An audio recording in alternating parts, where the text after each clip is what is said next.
We can't simply refuel the economic engines that got us here. And we can't rely just on the pre-existing structures of our economy. Because as we have seen time and again, and 2020 laid everything bare, our economy does not work for most people. Our banking system is a prime example of that. It's a central feature of an economy that is broken, that is rigged, and that's unsustainable. All I can think about is, what about that next step? What about recovery? What happens next in the city of Los Angeles?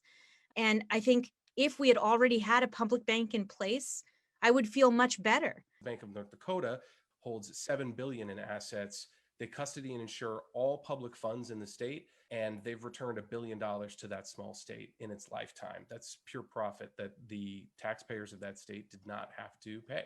The public bank in North Dakota really did the best work across the entire country in issuing this largest number of small business loans per person under the PPP. We saw huge criticism of the PPP, massive corporations taking the lion's share of the federal benefits that were intended for our small businesses. And I think because there was a public bank holding the public's interests as the most important interests, North Dakota succeeded where other states failed. And just as a snapshot of our city's finances, in LA, we've got about $10 billion in annual revenue, and that's from taxes and fees that the city accrues.